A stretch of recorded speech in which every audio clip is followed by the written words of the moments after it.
if you consider yourself the African king of comedy, he said he had to talk with me. Me and his no conversation. He said, you know, I told him if you call yourself the African king of comedy, go to Africa and build a school. Who the fuck randomly tell their friends go build a school? That's not me telling this fat nigga go build a gym.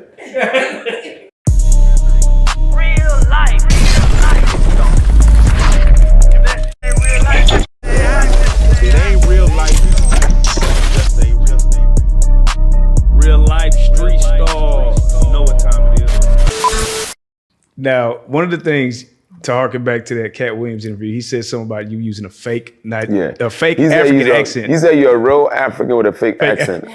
I said, use a fake pimp with a real perm, bitch.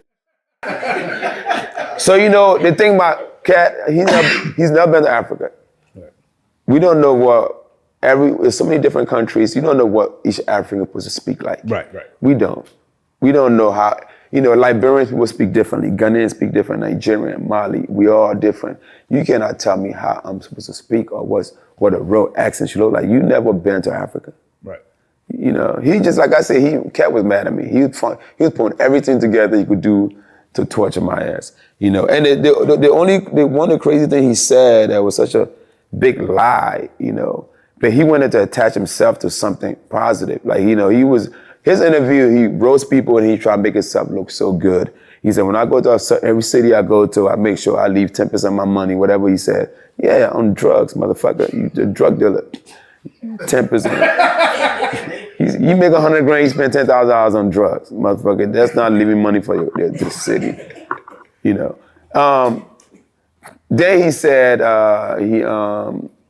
if you consider yourself the African king of comedy, he said he had to talk with me. Me and this nigga never had no conversation. He said, you know, I told him if you call yourself the African king of comedy, go to Africa and build a school. Nigga, who the fuck randomly tell their friends go build a school? That's not me telling this fat nigga go build a gym. This shit make no sense. But you know what? Building a school is something that is almost impossible to do. Right. And you know, who did it? Fucking LeBron James, Oprah. Yeah. How many black boys have done it? So now I've done something so great, right. He had to find a way to attach himself to it. Yeah. And tell him that he told me to do it. Yeah. So that way he could look good. Katt, he's a crackhead. Right, so I mean, there's certain things, I mean, the jokes are all good, but when you start lying, you know what I mean? And the thing about it, he said some true shit, a couple of true shit he probably said. So the Hollywood part, right, when he, you know, they allude to the whole wearing the dresses, it's a lot of weird stuff going on. Is there any truth to that in your opinion? I don't know. Not, you know, the dress thing to me, you know, it's like, it's not that serious to me. Here's the reason. You know, if you think you go back to like 60s and 70s and 50s, even go to Jamaica, you know, Africa back then, before we were brilliant enough, right, to come up with great material, we had to look funny. So if an ugly nigga like me put a dress on, high heels, I look for you gonna laugh at me. So it's more of a visual thing. And they did that. That's what the comedians did back in the 60s and 70s. You know, a man put a dress on, it's funny, and then people laugh. It was more like a visual. Right. You know, and in Hollywood, I never really took that personal if somebody wore a dress. I don't think it meant anything. It just looked funny. You know, so I don't think it's too much, they're taking it too far. I don't think it's that big of a deal. Now, there are other things that make you do on movie sets. We've seen it. I'm not gonna mention no movies or names or actors or whatever, but we've seen it. There have been movies where they make niggas' lips touch each other. Oh, what? Plenty of movies. Hold on. What? Plenty of movies. I don't want to get into it. You talking about like off camera? No, on camera. On camera. Oh, shit. There are a few movies where they made as an excuse to make these men touch lips. That's the thing that bothers me. Yeah.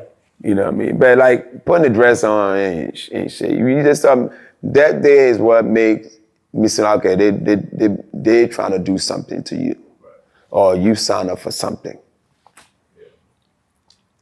Is there a certain movie role that you would not do? Yeah, I won't do no.